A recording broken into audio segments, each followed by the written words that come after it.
Welcome to Bias Bash. I'm Lauren Green. While all eyes are on the 2016 presidential race, there are some interesting developments happening on the Senate side. In particular, the open seat in Maryland to replace outgoing Senate Democrat Barbara Mikulski. As state politicians decide whether to run, is the media missing a growing divide among Democrats? Here with more is Justin Duckham, senior Washington correspondent for Talk Radio News Service. Welcome, Justin. Hey, great to be here. So what's the media missing in this race? Well, I think they're missing a really important story and one that's going to have some big implications for 2016. In Maryland right now, we have Representative Chris Van Hollen, who is a member of the House Democratic leadership. He's widely viewed as sort of the establishment candidate running for the open seat. And to the left of him, we also have Representative Donna Edwards, who is really right now gaining a lot of progressive support from a lot of the sort of Elizabeth Warren wing of the Democratic Party.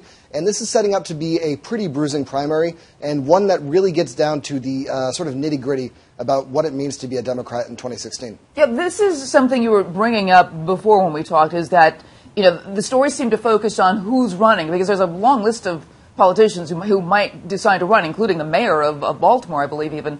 But why should we be focused more on the fighting inside the Democratic Party rather than just the players themselves?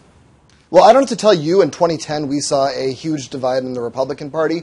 We saw a lot of mainstream candidates going up against, insurgent candidates. That's how we got introduced to, as a nation, to people like Christine O'Donnell from Delaware, or Joe Miller from Alaska. And just in terms of basic fairness, this is something that should be paid attention to here. There's the same divide, but also this has a sort of an echo for what exactly we're going to be seeing when it comes to 2016.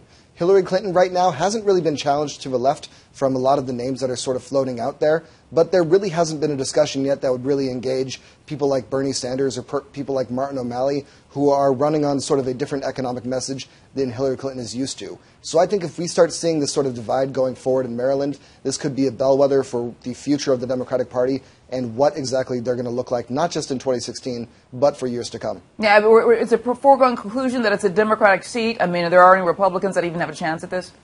You know, that's a good question, but this is going to be going into 2016 where, we're probably going to see more Democratic turnout than we saw in 2014 in Maryland for the last statewide race that we saw there. There we saw a Republican beat a young upstart Democrat, which sort of shocked the political establishment at large. So, it certainly could fall into Republican hands, but right now the attention really has to be focused on the two Democrats here, both of which are rising stars within their party and are certainly getting a lot of support from pretty interesting people involved in the state. Yeah, absolutely. I mean, this seat hasn't been vacant since 1987, so it's a huge deal just to get the seat open in itself. Oh, it certainly is. Absolutely. All right, well, thank you so much, Justin. To hear more media analysis on this topic, catch Media Buzz with Howard Kurtz, Sundays at 11 a.m. Eastern, and again at 5 p.m. Eastern on the Fox News Channel. I'm Lauren Green, and thanks for watching.